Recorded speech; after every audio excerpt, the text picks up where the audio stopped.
Record on this in 3, 2, 1. Leaders and healers, ladies and gentlemen, gamers and claimers from around the globe. This is the Power, Purpose, and Passion podcast. I'm your host, Anthony Cheam, life coach, speaker, author, trainer, love bug to the world, wanting to serve and give as much value as possible, to leave myself, give myself to the world as much as I can, to serve you, to better myself, and to serve you as best as humanly possible that I know. For the past 20 years, it's studying the self-help world, studying the world of self-development, personal, professional development. I love this self-help, self-improvement world just because I know what it's done for me. And at times, the subject that we're going to talk about is how tough times sharpen your character. And for a lot of people out there, trying to succeed in life, trying to succeed in their careers, money, relationships, their health, spiritual journey, whatever it might be, there's going to be tough times. And here's a great strategy that we're going to talk about: the power of journaling and the power of disconnecting your brain from the problems that kind of the inner cynic comes up to kind of bite you, or the inner ego, or whatever it might be, just comes to attack you. And what do you do at those moments when your belief is down, or when you're doubting, or you're doubting where you are, or doubting your journey, or doubting your belief in yourself, and what it is you do to kind of rise above that. And there are a few things that we can talk about today, but the very first thing before we got on this podcast was talking to Cam about how tired we both are. And I'm recently going through a loss of a family member. My wife's grandmother just passed away on Monday, and I like to be the leader. I like to be the one that supports people, encourages people. And my downside of doing that, the sort of the dark side of that, is that I push until finally I don't like to admit that it's affecting me, and I get to a point where I'm emotionally, physically, spiritually exhausted. So I become more attuned and more acutely aware of the subtle signs of me being emotionally exhausted, and allowing myself to step away, or to journal my thoughts, or to seek encouragement, or seek help from other friends, family, coaches, colleagues, stuff like that. So one of the things we're going to talk about today, I think about 2 or 3 topics or practices that you can literally inculcate in your life immediately to take that inner cynic and channel that inner cynic, so it becomes more of an experience of expansion rather than an experience of going downward deep into your suffering and staying down. So thanks for joining us. And Cam, how you doing, man? I'm doing very, very well. There's definitely a big loud washer behind me. So Nice. But no, I'm doing really good. Overall, yeah, I'm very tired. I think we get to a point where, I did a morning ritual for about a week and a half straight, and it was working out, meditating, and going over my goals, and also, going over what I'm grateful for and asking myself empowering questions. And obviously it made me feel good. Like that sounds like a really healthy process, but eventually you get just tired, emotionally tired, spiritually tired, whatever. And that inner cynic comes in, that tired part of yourself. Basically, that part of yourself is like, forget about it. I'm so tired. None of this is going to work out anyways. I just want to relax. All go through it. This is all pointless. And it's like Anthony was saying before we started the show, never make tough decisions while you're tired. Never make important decisions while you're tired. Not tough decisions, but important decisions.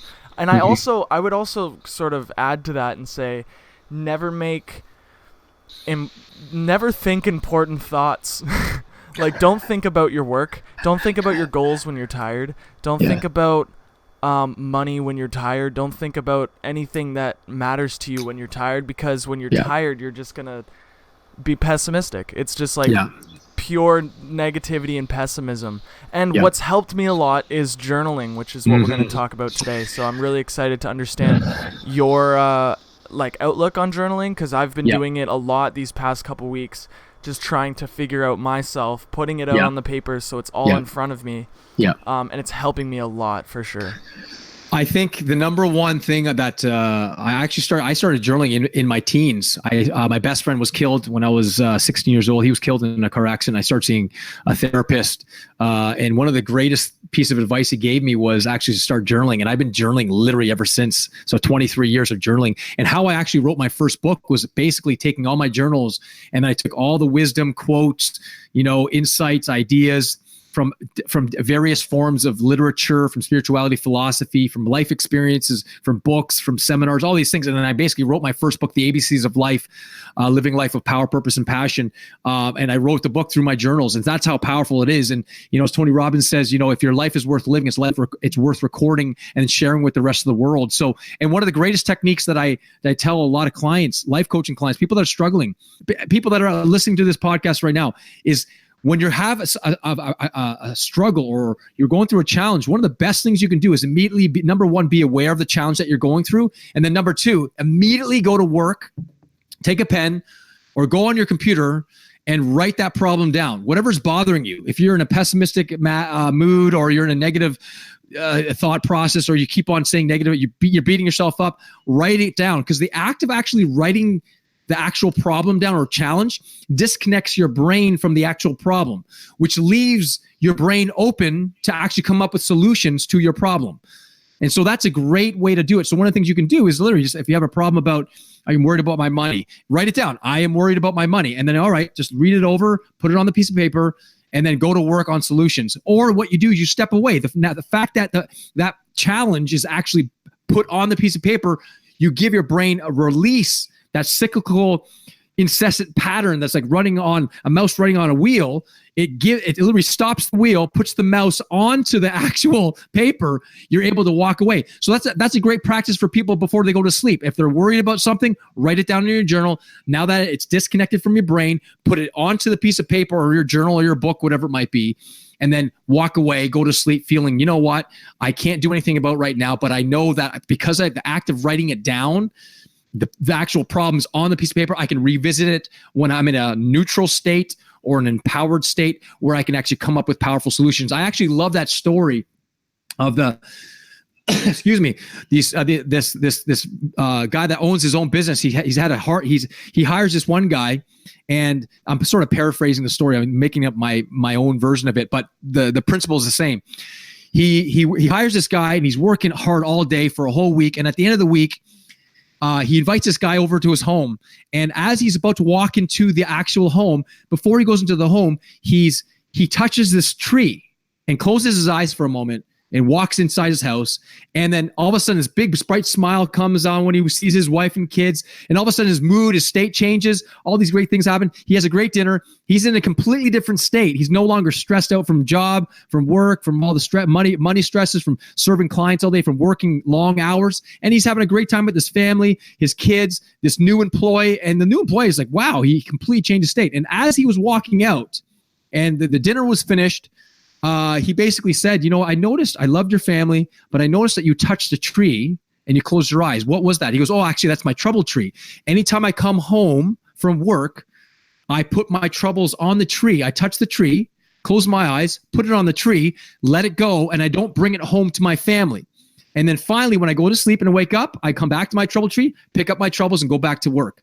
I love that, because the reality is writing your journal is like your trouble tree.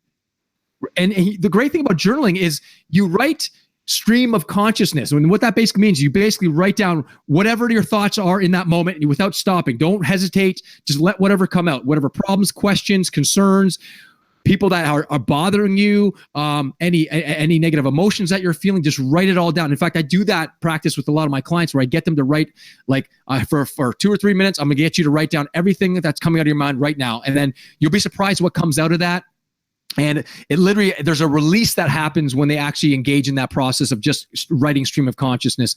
And I had one person that actually, I won't mention the name, of course, for privacy purposes, but one person actually wrote it down and they shared it with me. And it was a lot of craziness in that. But after they finished writing it down and actually speaking it out loud, they felt so much better. And then I actually had them take the letter and then burn it. Just so, all right, it's done, it's over, and burn it. And it literally like there's no longer an issue anymore. So that's a proactive, positive, and mature way to deal with a lot of your problems. That doesn't mean they go away. What I'm saying is you're not directing that towards your spouse, or you're not directing that towards your kids, you're not directing that towards your job or whatever it is you're doing on a daily basis. So direct it in a positive way, have a conscious rant, put it on paper, and then let it go. I do a very similar thing, basically the exact same thing, where I would just write down exactly how I'm feeling. And it's funny too because a week later or like even a year later, looking back at those kind of journals, you're like, wow, that's what was in my mind at the time. Like, that's crazy.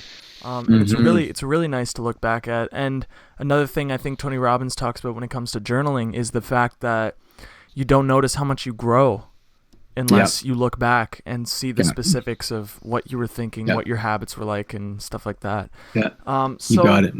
So yeah, recently I've just been like, I think overcomplicating life in general in my head because when I write everything on paper, it's like, wow, there's so much going on. My mind does not stop, man. It's crazy. And a meditation practice helps with that.